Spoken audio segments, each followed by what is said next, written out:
Chers amis abonnés, chers amis de passage, bonjour et bienvenue dans cette nouvelle FAQ, la deuxième de la courte histoire de la chaîne. Alors avant tout, merci à toutes et à tous, merci aux abonnés, merci à tous ceux qui passent sur les vidéos sans s'abonner, c'est mal d'ailleurs, vous savez que c'est gratuit.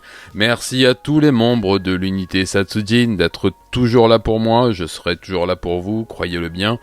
On va couper court au discours, on envoie les questions, vous m'en avez posé plein sur Twitter, sur Insta, en commentaire des vidéos et ailleurs.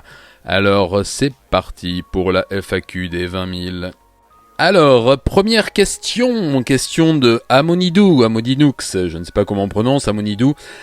D'autres collabs de prévus? Alors oui, bien sûr, d'autres collabs de prévus. Vous l'avez vu, cette année, j'ai fait pas mal de collaborations, soit en tant qu'invité, soit en invitant des camarades youtubeuses et youtubeurs.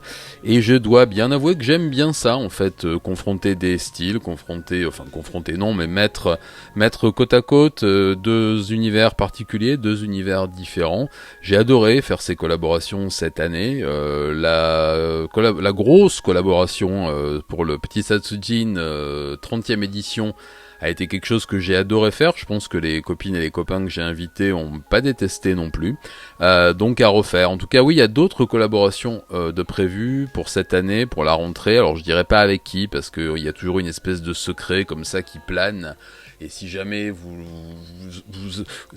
découvriez, alors oui, je vais pas faire de cut, je vais essayer de faire toutes les réponses d'un coup, c'est plus spontané plutôt que de les refaire 3 fois, donc des fois je vais bafouiller. Pardonnez-moi d'avance, mais à culpa, mais à maxima culpa. Donc ouais, il y aura d'autres collaborations de prévues avant la fin de l'année et d'ici la fin de l'année. Donc une fois de plus, je ne dirai pas avec qui c'est, mais des gens avec qui j'ai déjà collaboré, vous devez vous douter de qui je veux parler, et d'autres youtubeurs qui m'ont demandé aussi de travailler un peu avec eux et que j'ai accepté avec plaisir. Donc ouais, il y en aura d'autres. Merci pour ta question, Amonidou. Question suivante. Deuxième question de Barbara Cham. D'où te vient cette passion pour le true crime japonais? Merci pour ton travail, j'apprécie. Écoute, j'apprécie ta question et j'apprécie aussi ta fidélité puisque je t'ai déjà vu passer dans les commentaires, me semble-t-il. D'où me vient cette passion? Alors j'avais déjà répondu, il me semble, dans la première FAQ, puis pendant les quelques lives qu'on a pu faire du temps où j'avais un peu de réseau. C'est une passion qui ne date pas d'hier en fait. C'est la combinaison des deux qui est un peu plus récente. Comme tout le monde, à peu près tout le monde le sait maintenant, je suis parti habiter au Japon il y a une vingtaine d'années. J'y ai travaillé comme éditeur principalement, mais j'ai fait aussi pas mal de musique, pas mal d'expos avec mes illustrations. Et le tout baigné dans un univers un peu underground, celui du metal et du punk des années 90-2000 à Tokyo, qui était un peu différent de celui d'aujourd'hui, où j'ai eu l'occasion de rencontrer pas mal d'auteurs, de mangaka, notamment Senno Naifei, qui est devenu un camarade, avec qui je vais certainement retravailler sans tarder, et qui traitait beaucoup de ces sujets, bon j'arrête de me dandiner sur ma chaise, qui traitait beaucoup de ces sujets de tueurs en série, notamment avec Hitaro-kun, son héros, ce jeune écolier qui trimballe toujours un couteau dans son sac, qui m'a fait découvrir pas mal de choses. J'ai eu l'occasion de rencontrer 2-3 personnages un peu étranges pendant les soirées au Kabukicho, notamment Issei Sagawa, que j'ai vu de loin, à qui j'ai pas voulu parler mais qui était là, enfin voilà, donc des gens qui étaient autour. J'ai découvert un peu cette espèce d'univers de personnes qui aiment bien fréquenter ce genre de personnage, ce qui n'est pas vraiment mon cas, mais enfin en tout cas j'ai eu l'occasion de mettre un premier pas là-dedans. Ensuite en publiant des mangas qui traitaient un peu de ces sujets-là, un peu horrifiques, un peu creepy, voilà, j'éteins les alertes. Un peu creepy, un peu un peu dans cet univers underground, un peu dans cet univers que je connaissais un petit peu depuis quelques temps aussi, là je m'embrouille donc je vais reprendre le fil de ma pensée. Et donc du coup, étant au Japon, m'intéressant à ces choses là, j'ai commencé pour préparer ce qui était sans doute une collection manga.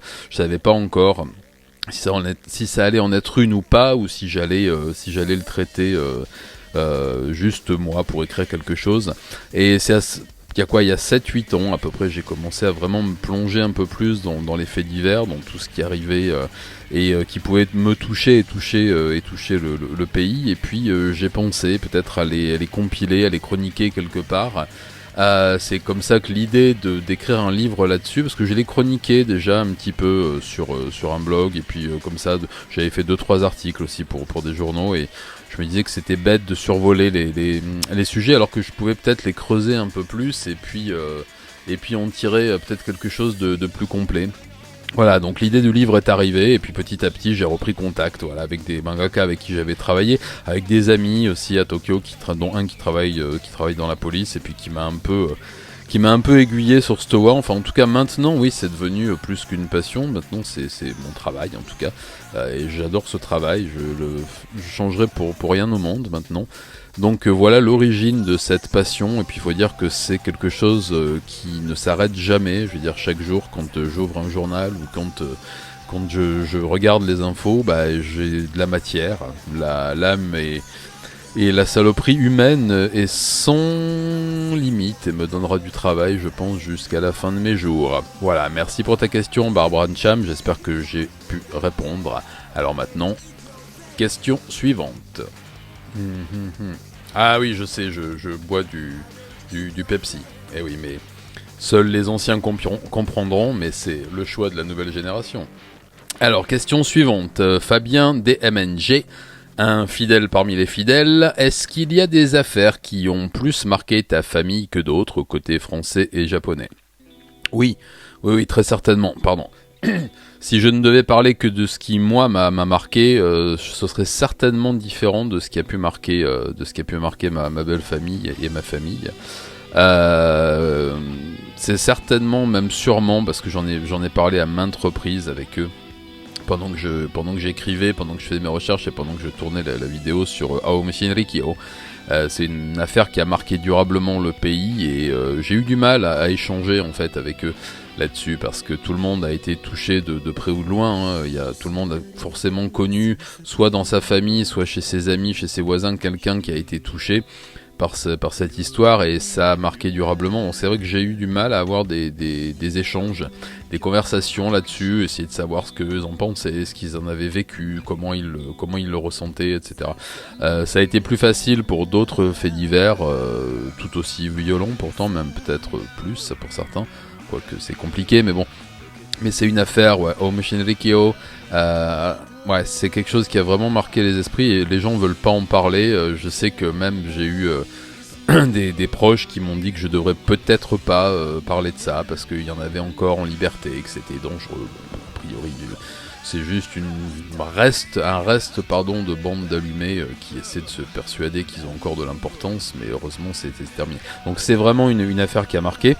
Ensuite, pour ce qui est des affaires qui ont marqué plus du côté français, je crois que c'est les affaires les plus récentes, parce que jusqu'il y a une dizaine d'années, à part pour Issei Sagawa qui a commis son forfait en France, jusqu'à il y a une dizaine d'années, donc vraiment l'avènement des infos sur internet accessibles aux personnes les plus âgées, on va dire poliment. Il était compliqué d'avoir des infos sur les faits divers japonais à la télé. Maintenant ça commence à arriver. Alors c'est vrai qu'il y a eu des affaires récentes qui les ont un peu plus marquées. C'est vrai que maintenant, bon, je les informe régulièrement, et j'ose croire qu'ils regardent mes vidéos aussi. Vous regardez mes vidéos, hein, la famille ? Ouais, je suis pas sûr. Donc ouais, les affaires très récentes les marquent, surtout les affaires Shiraishi Takahiro, le tueur de Twitter, tout ça, c'est des choses qui les ont marqués, parce que effectivement c'est marquant, et ça parle maintenant aussi aux spectateurs aux spectateurs news, on va dire, même français, même très très loin du théâtre des opérations. Voilà, j'espère que j'ai répondu à ta question, Fabien DMNG. Question suivante. C'est parti pour la question suivante, question de Gens Alarboa, je pense que ça se prononce comme ça, j'espère en tout cas, si c'est pas comme ça, veuille m'excuser. Je voudrais savoir comment t'es perçu le sujet de ta chaîne YouTube par ta belle famille japonaise ou par tes amis connaissances au Japon, qu'ils soient japonais ou non, tant elle est loin de l'image idéalisée du Japon qu'on nous vend trop souvent sur internet. Désolé, j'ai mes lunettes, enfin bon, peu importe, je suis vieux quoi. Très très bonne question. C'est vraiment une bonne question, et j'ai jamais eu l'occasion d'en parler pendant les lives ou pendant la FAQ précédente, c'est assez compliqué en fait. Bon, ma famille en France s'en fiche un petit peu, c'est mon travail, ils trouvent ça parfois un peu bizarre, ils me demandent souvent si je fais pas des cauchemars à force de lire et d'écrire toutes ces horreurs. Mais après le reste non, ça va. Par contre au niveau de la belle famille ou ex-belle famille, tout le monde quoi, au Japon c'est un peu plus compliqué parce que c'est déjà difficilement considérable pour beaucoup comme un travail. Et tiens, je suis dans le noir. Donc ils se demandent ce que je fais comme travail en vérité. Alors j'essaie de leur expliquer que c'est un vrai travail, que quand je sors un livre, il y a des gens qui le lisent, qui l'achètent, et que en fait quand on achète mes livres, je touche un petit peu dessus, pas beaucoup, je vous rassure. C'est petit, c'est meg, mais voilà, déjà vous leur expliquer que c'est un vrai travail, et ensuite le fait d'aborder des sujets comme ça est assez compliqué parce que j'ai beaucoup de réticences. Autour de moi, déjà j'ai du mal à obtenir des témoignages perso, pourtant je connais des gens qui pourraient m'apporter des choses hyper intéressantes là-dessus, mais c'est extrêmement compliqué. Après le sujet en lui-même est quelque chose qui n'est pas forcément très très libre aussi au Japon. Je sais qu'en France par exemple, les gens parlent volontiers de l'actualité, commentent les faits divers, même les plus sanglants. Au Japon, on est soit dans la condamnation, donc on s'engage parce que ça vous touche d'une façon ou d'une autre, soit on s'en fiche, quoi, comme d'un peu tout, ou alors on est totalement effrayé. Donc je parlais tout à l'heure des réticences qu'avaient eu certaines personnes autour de moi à me parler de Aomo Shinrikyo. Ça a été pareil quand j'ai préparé mes dossiers sur les Yakuza, j'y ai travaillé très longtemps, donc ils voyaient ça un peu de façon, voilà, mais quand même fais attention, parce que bon, les Yakuza sont pas non plus hyper présents et prégnants dans la vie au Japon, on les voit rarement, on en voit passer de temps en temps, et si on ne cherche pas à les voir, on les voit pas, ils sont pas vraiment enquiquinants pour le quotidien des gens, mais ils sont quand même encore présents dans l'imaginaire populaire, comme des croque-mitaines, des grands méchants loups. Donc ça allait à peu près quand je leur en parlais, tant que je restais un peu dans le flou, dans le vague. Par contre, quand j'ai pris contact avec certains clans pour avoir des autorisations sur des tournages, des choses comme ça, et qu'ils l'ont su, je vous cache pas que ça a été un peu panique à bord. Bon, je suis toujours là pour l'instant, je pense, enfin j'ai l'impression que c'est moi qui fais cette vidéo. Mais voilà, c'est pas forcément très très bien eu, le fait de vouloir aller fouiller aussi, le fait de vouloir en savoir plus sur certaines histoires qu'on préférerait voir enterrées ad vitam aeternam, donc c'est plus ou moins bien vu. Je te cache pas que pour draguer par exemple c'est pas top, hein. Voilà, il vaut mieux dire qu'on fait autre chose, mais non, je rigole, c'est différemment vu selon le milieu aussi dans lequel je me trouve. Je sais qu'il y a beaucoup d'amis artistes, que ce soit des illustrateurs, des mangaka, des musiciens, qui eux trouvent ça plutôt cool parce que ils sont un peu dans le même business entre guillemets aussi, ils ont le même centre d'intérêt. Après, dans le quotidien, chez des amis ou des copains ou de la belle famille ou ex-belle famille comment dire, de gens, j'aime pas dire ça, mais lambda, c'est plus compliqué. Ouais, effectivement, on me regarde un peu bizarrement. Ce qui est bizarre parce que je suis pas bizarre du tout. Voilà, j'espère que j'ai répondu à ta question, Gans. Question suivante. Alors, nouvelle question de Gilles Chal. Hey, salut, un camarade de l'unité Satsujin. Alors, petite question, trouves-tu facilement les informations sur les affaires en cours? Le Japon me semble plutôt transparent sur le sujet. Réponse, oui. Pour les affaires en cours, on est bien d'accord que ce sont les affaires en cours. Ouais, les affaires en cours sont très faciles à traiter parce qu'il y a une foultitude d'informations quasi quotidiennes dans les journaux, à la radio, sur internet, à la télé. On trouve absolument tout ce qu'on veut. On peut aller assister aussi si on veut aux audiences, enfin quand il n'y a pas le Covid, hein. Donc oui, en général je trouve à peu près ce que je veux. J'ai beaucoup de chance aussi de pouvoir avoir accès à certaines bases de données à travers des connaissances à moi, notamment les archives de Yokohama et certaines archives de police aussi qui sont déclassifiées auxquelles tout le monde peut avoir accès. Donc voilà, après si je ne trouve pas, j'essaie de pousser un peu les investigations plus avant en contactant certains acteurs de ces affaires. Il y en a certains qui sont faciles à aborder, hein. Quand un prévenu, quand un mis en examen est représenté par un petit avocat de quartier, il suffit d'aller sonner à son cabinet, lui dire pourquoi on est là. Faut payer la consultation, c'est rarement gratuit, on est au Japon, faut pas oublier.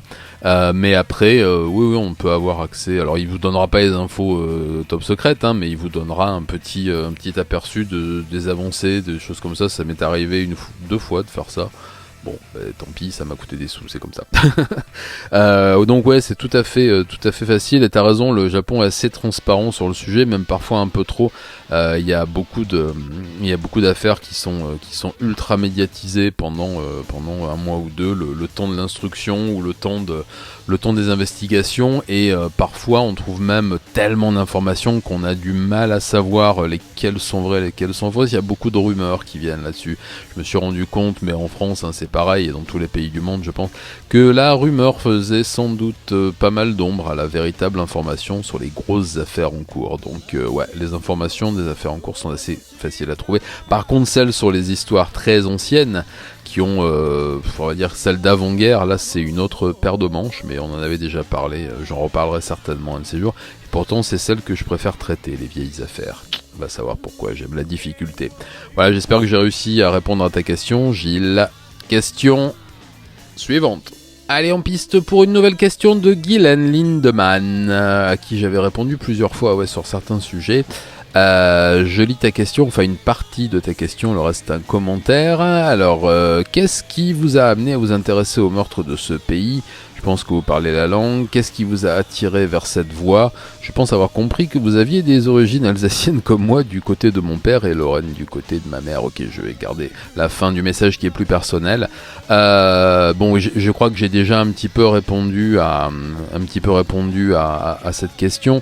Ce qui m'a attiré sur cette voie, c'était l'opportunité de conjuguer plusieurs passions et plusieurs hobbies et intérêts circonstanciels.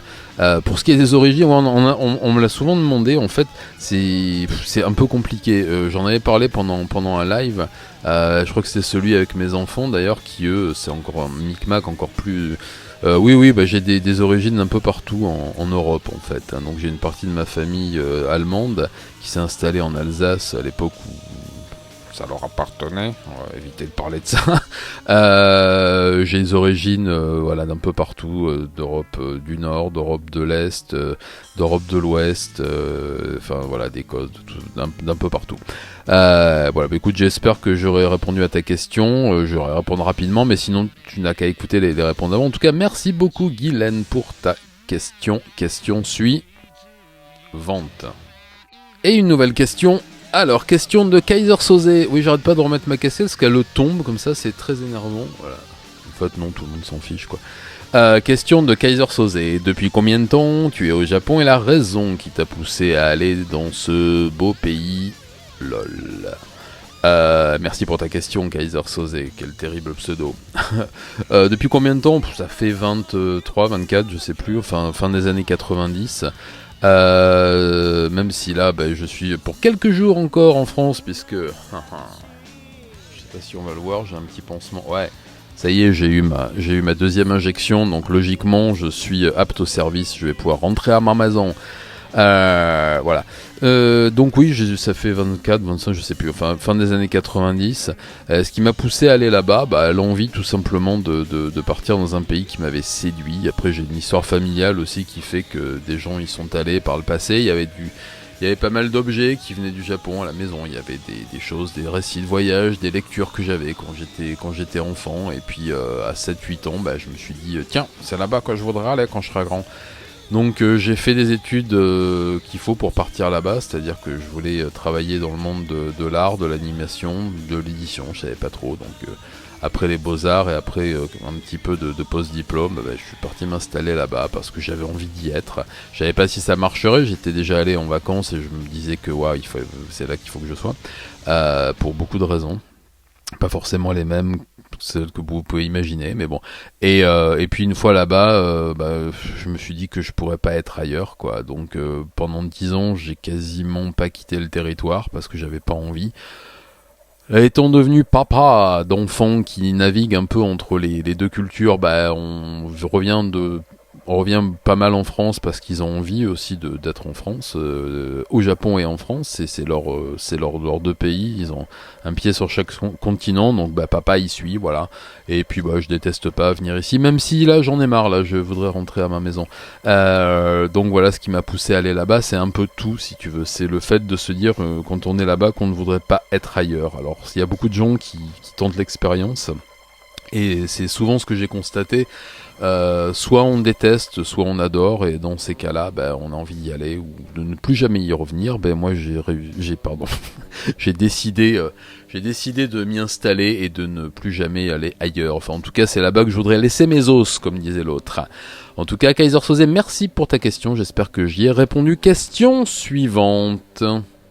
Ah, ça tourne. Alors, question suivante, du coup. Lina Exoise, je lis ta question. Alors d'abord, tu me complimentes, merci beaucoup. Je vais pas lire les compliments à chaque fois, je suis tout rouge. Concernant la question, d'où te vient cette passion pour le true crime? Voir les deux réponses précédentes pour avoir de plus amples renseignements. Et pourquoi t'es-tu lancé sur YouTube? Du coup, ça fait 2 questions. C'est pas grave, du coup, je répondrai qu'à la deuxième. Haha. Voilà. En fait, quand je touche ma casquette, la lumière revient. Donc je vais toucher ma casquette souvent, comme ça, je sais pas, c'est bizarre. C'est un pouvoir magique que j'ai découvert il y a pas longtemps, ça.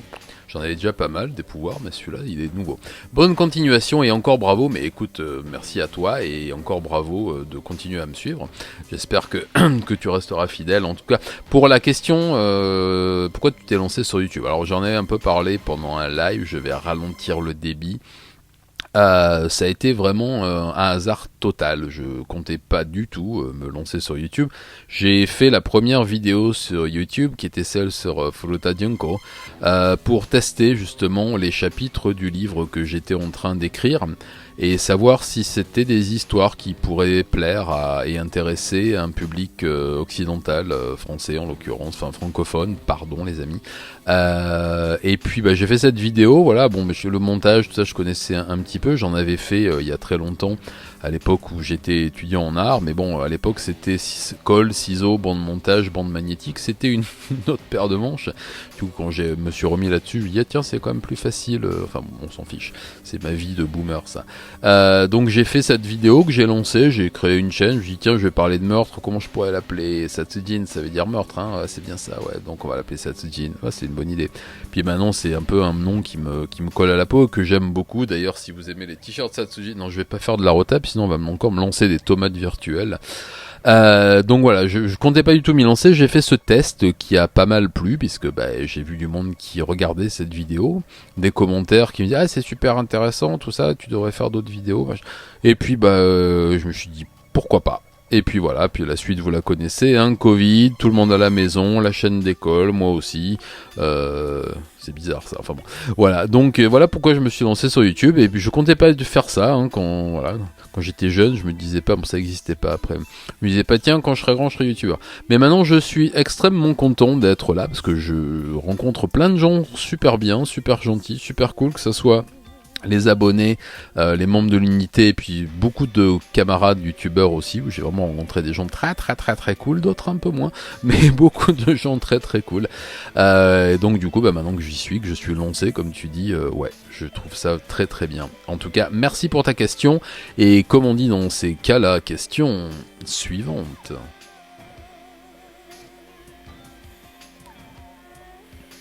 Ah non, il me donne rien, Pepsi, hein, je vous rassure, c'est juste le choix de la nouvelle génération. Non, il me donne rien.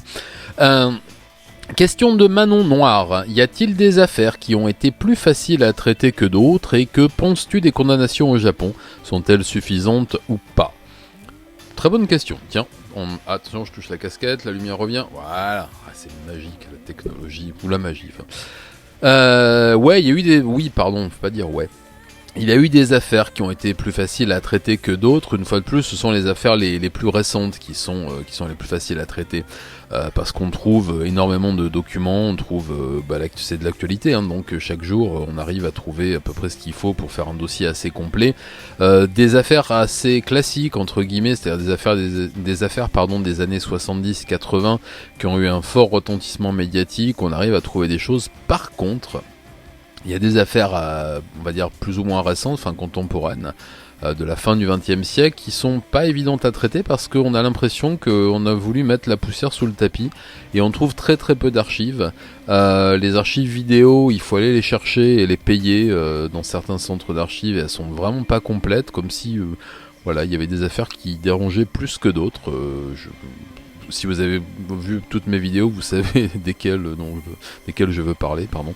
Ce que je pense des condamnations au Japon, waouh, c'est un peu compliqué. En fait, ça reviendrait à reparler une fois de plus de la peine de mort. J'avais dit que je ferais une grande vidéo dessus, je l'ai toujours pas faite parce que j'ai un peu peur d'aborder ce sujet qui est un peu compliqué. Vous savez, moi je suis abolitionniste et donc je considère pas que ce soit une chose formidable. Preuve en est l'affaire dont je vais vous parler dans une vidéo que soit vous aurez déjà vue si vous regardez cette FAQ en 2048, soit que vous verrez à la fin du mois de juillet et qui parle de l'affaire Hayashi Masumi, de l'affaire du curry empoisonné de Wakayama, qui a été condamné à mort et pour lesquels nous commençons tous et toutes à avoir de sérieux doutes. Voilà. En tout cas, les condamnations au Japon, je pense que certaines sont extrêmement sévères pour des crimes qui ne sont pas forcément je vais pas dire très graves, tous les crimes sont graves, mais pour des choses qui sont pas forcément extrêmement graves et d'autres qui ne sont pas assez punies, bien sûr. Je parlais bien sûr des infanticides, des meurtres intrafamiliaux, de toutes ces choses-là qui sont souvent assez peu condamnées. Après, dire si elles sont suffisantes ou pas, c'est pas à moi de le dire, mais en tout cas c'est vrai que parfois il arrive de se dire waouh, ah oui, il s'en tire bien lui quand même, et d'autres fois quand je lis certaines affaires avec des grosses condamnations, de me dire lui il a pris pour les autres, quoi. Donc je pense que la justice est humaine, hein, c'est un peu comme en Europe, comme en France, il y a des condamnations qui vous font hurler et d'autres qui vous semblent totalement injustes. Après voilà, il y a le taux de condamnation qui est très élevé aussi, parce qu'il y a la culture de l'aveu, hein, qui est assez bien entretenu par le système de garde à vue, qui est quand même plus de la préventive que de la garde à vue. J'en avais déjà parlé maintes fois, mais on pourra faire un épisode là-dessus si ça vous intéresse. Voilà. Écoute Manon, j'espère que j'ai répondu à ta question. Je me suis mis un petit timer, moins de 4 minutes par réponse, sinon la FAQ va faire 17h48 et les gens vont se suicider en masse et je n'aurai pas les moyens d'envoyer des fleurs à tout le monde, hein. Alors, question suivante, hein. Et en piste pour une nouvelle question de Monsieur Iki du Bélier. Je sais pas pourquoi quand j'ai lu ton pseudo la première fois, ça m'a fait penser à Joachim du Bellay. Je sais que ça n'a rien à voir, tout le monde se fout de mon anecdote, mais c'était histoire de dire. Alors, je vais pas tout lire, je vais juste lire la partie question. Bon, je vais lire depuis le début. Je sais que ta chaîne porte sur le Japon. Bien joué. Non pas que je n'aime pas ce pays, mais tout le monde en parle à tort et à travers. Je suis un petit peu, même complètement d'accord avec toi. C'est même un peu pour ça que j'ai décidé de continuer la chaîne et de parler d'autres choses qu'on faire les hors-séries. Je voulais te demander si tu t'étendrais à l'Asie, comme l'Indonésie par exemple. Oui, j'affectionne ce pays.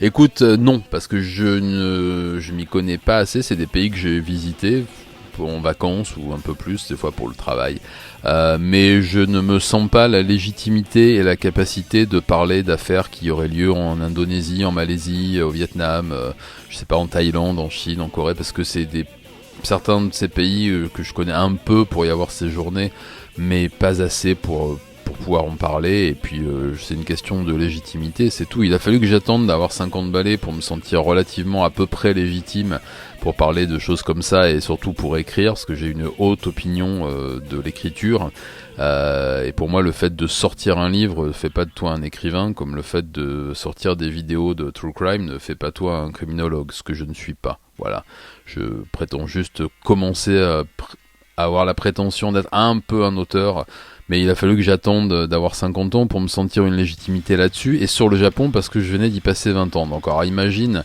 mon sentiment d'imposture totale si je me mettais à faire des vidéos ou à écrire des choses sur l'Indonésie, la Malaisie, mais il y en a d'autres qui doivent le faire très bien. Pour ce qui est du cinéma, moi je vous conseille, de toute façon je vous conseille toujours d'aller voir la chaîne de mon ami Az, qui traite de cinéma du monde entier et qui a des vidéos sur le cinéma indonésien, voilà, il en parle. Moi non, c'est pas prévu, désolé. Mais ceci dit, si tu connais une chaîne qui se lance là-dessus, envoie-moi le lien, je suis très intéressé, par tout de toute façon. Et tu me parles aussi d'un d'un feat, d'une collab avec Victoria Charlton. Il y en a beaucoup qui me l'ont proposé. Écoute, pour l'instant c'est pas à l'heure dure, on n'est pas en contact, mais qui sait. Tout vient à point et tout ça. Ok, je te remercie pour ta question. Je pense qu'on va pouvoir sortir cette fameuse phrase qui ne veut rien dire. Ah si, qui veut dire question suivante. Question de Poupette JP. Hey Poupette, salut. Bonsoir. Non, bon, je ne sais même plus lire, hein, mais pour vous dire, hein, la vieillesse est un naufrage, comme disait l'autre. Là. Bonjour Alexandre, bonjour Poupette. Penses-tu faire une collaboration avec Lionel Camille? Écoute, est-ce que je pense en faire une? Non, parce qu'on n'est pas en contact. Est-ce que j'aimerais... pourquoi pas? Parce que j'aime bien... C'est marrant, on dirait que j'ai des ailes quand je fais ça. Non, parce que j'aime bien son travail. Je l'ai découvert il y a pas longtemps. Tu me dis, ouais, sérieux, perspicace, rigoureux. C'est vrai, je trouve que ce qu'il fait est plutôt sympa. Cela ne pourra que te plaire. Deux styles complètement différents, mais qui seront complémentaires. Ouais. Faudrait qu'on se contacte, je sais pas, je l'ai pas contacté encore, j'ai découvert son travail il y a pas très longtemps, j'ai regardé un peu ce qu'il faisait, enfin beaucoup ce qu'il faisait. Il y a plein de choses qui me plaisent, je trouve ouais, le ton est bien, c'est sérieux, non, en tout cas ouais, je suis assez fan de ce qu'il fait. Bah tiens, je vais le contacter, allez hop, merci de m'avoir fait penser. Dès que j'ai terminé de tourner la FAQ, à 4h du mat je pense, je vais le contacter, on sait jamais. Voilà, en tout cas, c'est pas à l'ordre du jour, mais pourquoi pas. Écoute, Poupette, je te remercie. Ta question, tu finis par passer un bon week-end en famille. C'est fait, puisque nous sommes mardi. Bisous aux fauves, ça ce sera fait. Je les ai tenus un peu à l'écart parce que tourner une FAQ avec eux alentour, c'est pas possible. Donc là, il doit avoir un os à ronger quelque part. Non, je rigole, les bisous seront faits. Allez, question suivante. Nous allons bientôt arriver à la fin des questions. Je ne les ai pas toutes prises parce que certaines me posaient les mêmes interrogations. Je vais prendre celle de Princesse Parfaite, une distinguée membre de l'unité Satsujin et une fidèle parmi les fidèles. Merci Princesse. Bonjour Alexandre, comment vas-tu? Ça va pas trop mal. J'ai l'impression qu'il y a un délai assez court entre la condamnation à mort et l'exécution, sauf pour l'affaire du curé empoisonné, par rapport au State où cela peut durer des dizaines d'années, c'est vrai. Dis-moi en plus, je vais essayer, je passerai à la deuxième partie de la question après, je vais essayer de t'en dire un peu plus. Effectivement, il y a souvent un délai assez court, enfin entre guillemets, il y a 4-5 ans pour une grande partie d'entre eux. Après, ça peut être un peu plus long, et comme j'en ai déjà parlé dans certaines vidéos, il y a souvent des exécutions de circonstances, c'est-à-dire un condamné à mort qui est dans le couloir depuis 4, 5, 6 ans, 7 ans, 8 ans, il se trouve qu'il y a un nouveau drame, un nouveau crime qui a quelques rapports avec ce que la personne avait fait, et donc pour calmer un peu l'opinion publique, le ministre de la Justice ordonne sa condamnation. En règle générale, c'est vrai qu'ils ne les font pas traîner trop longtemps, mais il y a des exceptions. Effectivement, Hayashi, oui, c'est une des exceptions, et fort heureusement. Et puis pour les autres, c'est assez variable en tout cas, mais je sais pas exactement en détail comment ça se passe aux États-Unis. Je sais qu'il y en a qui traînent pendant des années et des années. Ça peut être le cas aussi au Japon, dans le couloir de la mort. Une fois de plus, je vais faire une vidéo là-dessus. Je la repousse à chaque fois parce que c'est un gros morceau et c'est quand même quelque chose d'assez délicat à traiter, mais je reviendrai dessus. Est-ce qu'il existe un service spécial Cold Case? Oui et non, c'est-à-dire qu'il y a des unités de police qui sont en charge des affaires, c'est soit les affaires non résolues entre guillemets, c'est-à-dire celles qui restent encore ouvertes. J'en ai parlé là dans un des derniers cold cases dont j'ai parlé, 3 affaires, 3 époques, 3 étudiants. Il y a des unités qui continuent à traiter les cas. De temps en temps, ils sont pas à temps complet là-dessus, mais ils rouvrent les dossiers quand il y a des nouveaux éléments, des nouvelles preuves qui peuvent rentrer. Pour l'instant, il n'y a pas d'unité de cold case à part entière dans la police. Par contre, il y a des anciens enquêteurs qui se réunissent sous forme associative, et qui s'occupent de tout ça, comme il y a des gens qui prennent en charge aussi les personnes qui ont des problèmes, ceux qui ont été victimes aussi de crimes et de criminels. Donc pour l'instant pas encore d'unité spéciale cold case, mais ça ne saurait tarder. J'ai lu des choses qui allaient dans ce sens-là. Mais bon, il y a des officiers de police qui se consacrent, mais qui consacrent une partie de leur temps à ça, sans toutefois constituer une unité à part entière. Voilà, j'espère que j'aurai partiellement ou complètement répondu à ta question. Je t'embrasse, moi aussi. Question suivante, voilà. C'est reparti. Question de Ranger Marie-Charlotte. Hello, j'espère que tu vas bien. Écoute, pas trop mal. Ma question est: comment se sont déroulées tes premières collaborations avec Max Skies et les U-Crime Sisters? Comment vous êtes-vous mis en contact pour ces collabs? En es-tu satisfait? J'en suis très satisfait, à tel point que je pense qu'on va remettre ça sans tarder. Écoute, les collaborations se sont très très bien passées. Ce sont des gens très agréables avec qui j'ai bien aimé travailler. Pour ce qui est des mises en contact... En fait, avec les sœurs de U-Crime, on s'était contacté, je ne sais plus trop comment, parce que ça fait 1 an maintenant. Je sais qu'il y a beaucoup d'abonnés qui me parlaient de leur travail, que j'ai découvert ensuite. Je sais qu'il y a des abonnés aussi, certains de mes abonnés qui lui avaient parlé de mon travail aussi.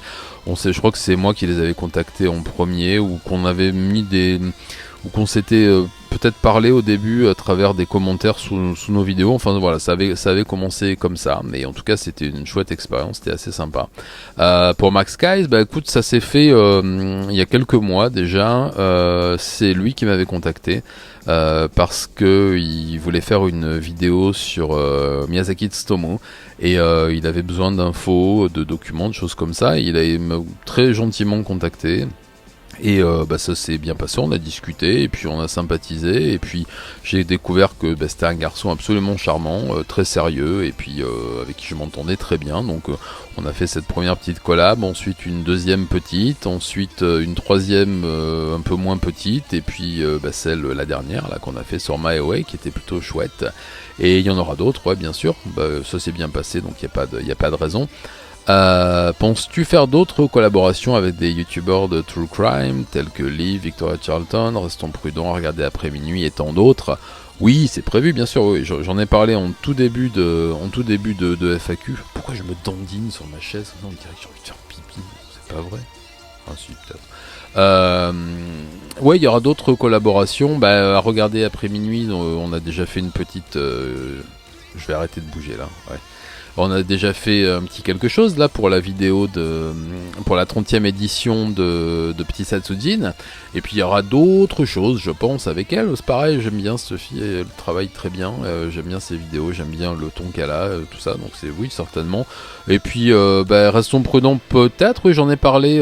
J'ai parlé de son travail dans un coup de pouce, là, dans un Petit Satsujin. Liv, peut-être pas, je sais pas.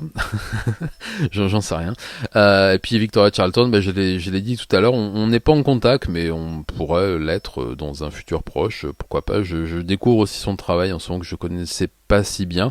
Donc ouais, il y aura d'autres collaborations. Une fois de plus, j'aime bien l'exercice, alors pourquoi se priver de quelque chose que l'on aime bien? Je t'ai découvert très récemment et j'adore ce que tu proposes. Écoute, merci beaucoup. Il n'y a pas de problème pour me poser plusieurs questions. Au contraire, je trouve ça plutôt chouette. Je pense que l'on va passer à une des dernières questions. Je ne sais pas combien il en reste. Voyons un petit peu. Hop, il en reste 1, 2, 3, 4, 5. On va en prendre 4, sinon la FAQ va faire 18h. J'ai déjà fait cette blague, on va pas la refaire. Question suivante. Question de Shinigami, bonsoir, désolé de vous déranger comme vous voulez, comme tu veux, mais comment as-tu accompli l'intégration au Japon? Ça c'est une très bonne question, on me l'a jamais posée, c'est vrai que c'est assez intéressant. Ça n'a pas été ultra facile et en même temps ça n'a pas été si difficile que ça. Disons que je suis parti là-bas en sachant ce que je voulais y faire, hein. J'avais préparé mon départ, je savais où j'allais rester, j'avais déjà repéré pour prendre un appartement, j'avais du travail surtout. J'avais pas mal d'amis parce que j'y allais depuis quand même pas mal de temps régulièrement pour des petits séjours, enfin des séjours de 15 jours, 1 mois, 2 mois, 3 mois une fois. Non, 4 mois même une fois, enfin bon, peu importe. Donc je suis pas arrivé là-bas sans savoir où j'allais. Et ensuite, l'intégration s'est faite par le travail, par les amis, par les réseaux, par le mariage aussi vite fait, parce que c'est vrai que ça aide beaucoup quand on est plongé comme ça dans une famille. Tout à coup, on découvre beaucoup de choses, ça aide beaucoup à l'intégration aussi. Ensuite, il y a eu deux intégrations très très différentes. Il y a eu celle de la période pendant laquelle j'habitais à Tokyo. Ça a été relativement facile parce que voilà, j'évoluais dans le milieu plus ou moins, enfin pas plus ou moins, de l'underground, de l'édition, de la musique. Donc les gens me posaient pas vraiment de questions quant à l'intégration. Ça s'est fait assez facilement. Après, par contre, quand je suis parti habiter à la campagne, donc j'ai déménagé, pardon, pour suivre mon épouse qui était de Kyushu, mais dans la campagne de Kyushu, pas à Fukuoka, dans vraiment la campagne profonde. Là, l'intégration a été un peu plus compliquée parce que j'étais un peu l'élément exotique du village. On était dans un petit village, entre guillemets, un village à la japonaise, enfin de 6-7 000 habitants, mais vraiment perdu dans les montagnes. Ça a été plus compliqué, bon... Après, le fait d'emmener mes enfants à l'école le matin, le fait de faire partie après d'intégrer la communauté locale, d'aider pour nettoyer les rues, la rivière, de faire partie de l'association des parents d'élèves, d'être un peu coach pour un club de rugby là qui se montait, de faire ce genre de trucs, ça a pas mal aidé aussi. Donc non, j'ai pas de mauvais souvenirs d'intégration.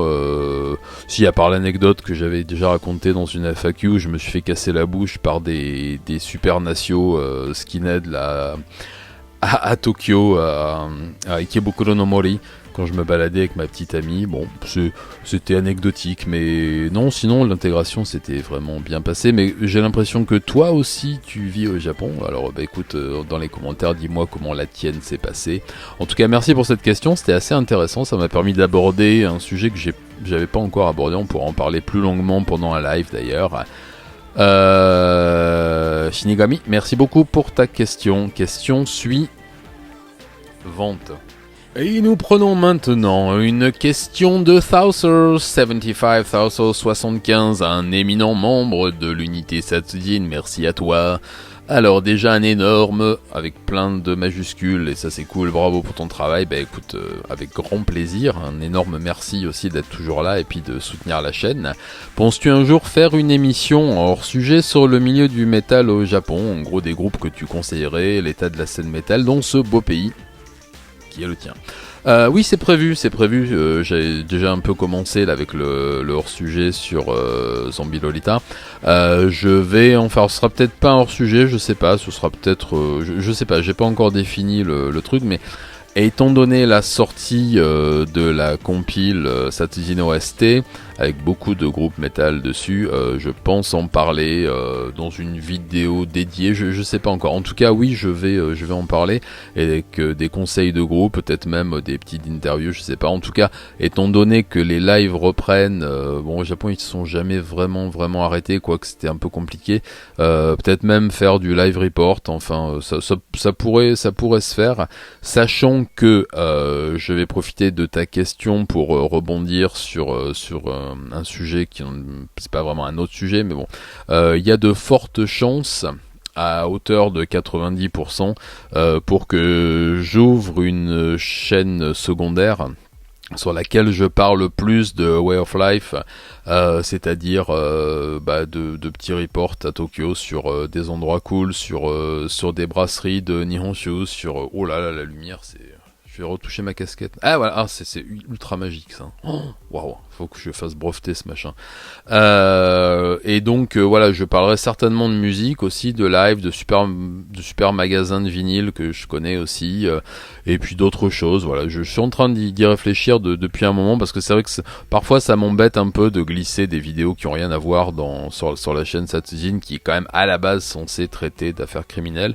Donc je vais faire une émission sur le milieu du métal et le milieu underground en général, mais ce sera peut-être sur un canal secondaire. En tout cas, merci beaucoup pour ta question, Souther, et puis merci pour ton soutien, encore une fois. Je crois que la formule consacrée, c'est question suivante. Allez, je vais prendre 2 dernières questions qui sont des questions très courtes avant de vous faire un petit speech sur quelque chose d'assez important. Certains l'auront déjà peut-être remarqué dans le décor, pour les plus perspicaces. Alors, question de Wayward One. Quand est ton anniversaire? Voilà, ça c'est simple, concis. Réponse fermée, le 17 avril. Je dirais pas l'année parce que ça m'embête, mais c'est le 17 avril, donc c'est passé. Pensez-y pour l'année prochaine. Non, je rigole. Oui, voilà, 17 avril. Et dernière question. On va arrêter après.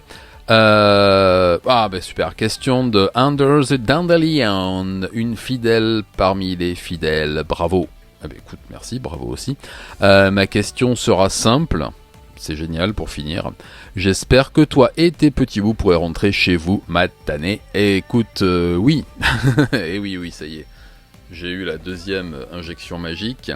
Je fais renouveler mon passeport là, sans tarder. Et puis les conditions sanitaires se sont nettement améliorées au niveau des transports internationaux. Donc, contre toute attente, là, c'est une question de jours. Voilà, donc je vous ferai un petit coucou dès que je suis rentré. Il va y avoir du boulot en arrivant. Il va falloir à nouveau, transférer beaucoup de choses. Enfin bon, en tout cas, oui, ça y est, on est reparti pour un tour. On va s'arrêter là. Je n'ai pas pu prendre toutes les questions une fois de plus pour des questions évidentes de longévité et de longueur. Pardon, pas de longévité, on ne dit pas ça quand on parle français. De longueur de FAQ. Avant de se quitter, je voulais vous montrer quelque chose. Je reviens. J'ai été hyper vite. Vous savez ce que c'est ? Et oui, ça y est, je viens de recevoir les CD, la compile Satsujin OST, elle est là. Voilà, je vous la montre en avant-première, personne ne l'a reçue encore. Elle est magnifique, la voilà. Hop, le petit livret qui va bien à l'intérieur. Tac. Je vous montre pas trop de choses quand même. Je voudrais que ceux qui ont participé au financement et qui le recevront en contrepartie et la surprise. Enfin, en tout cas, il est là. Je suis extrêmement content. D'ailleurs, je voudrais en profiter pour remercier tous les contributeurs, leur dire que ça a été vraiment une super expérience et j'espère qu'on renouvellera ça sans tarder. Enfin, en tout cas, là, les paquets vont partir. J'attends 2-3 autres petites contreparties que je fais faire spécialement pour vous. Donc, nous sommes aujourd'hui, je tourne cette FAQ le 6 juillet. Je devrais les recevoir avant de partir parce que là c'est une question de jour. En tout cas, tout sera dans des cartons, tout vous sera envoyé le plus rapidement possible. En tout cas, je pense que vous aurez ça chez vous avant le 14 juillet. Je pensais que vous le recevriez après, mais ce sera peut-être avant le 14 juillet. Bon, il va être temps de se séparer, il n'est de bonne compagnie qui ne se quitte. Alors encore une fois, je voulais vous remercier toutes et toutes pour cette super aventure qui dure depuis bientôt 2 ans. Remercier tous les membres de l'unité Satsujin qui m'apportent un énorme soutien depuis que j'ai lancé le petit machin. En tout cas, merci à vous. Vous êtes vraiment top. Merci à tous les abonnés, merci à tous ceux qui commentent, merci à tous ceux qui m'envoient des messages vraiment chouettes. Merci aux haters qui me maintiennent éveillé, parfois des nuits entières. Merci à tous, merci. Je vais arrêter parce qu'après ça va devenir redondant. En tout cas, on se retrouve très bientôt pour de nouvelles vidéos. Je vais prendre quelques vacances là. Il y a le déménagement, mais il y aura aussi quelques petites vacances avant. Prendre soin de moi aussi parce que ça n'a pas été terrible là, cette année. Je vous remercie. On se retrouve sans tarder pour la FAQ des 50 000 si j'y arrive un jour, en tout cas j'espère. Allez, un grand merci à vous, merci pour vos questions, merci pour votre bienveillance et puis à très bientôt. Qu'est-ce qu'on dit déjà dans ces cas-là ? Ah oui, matane.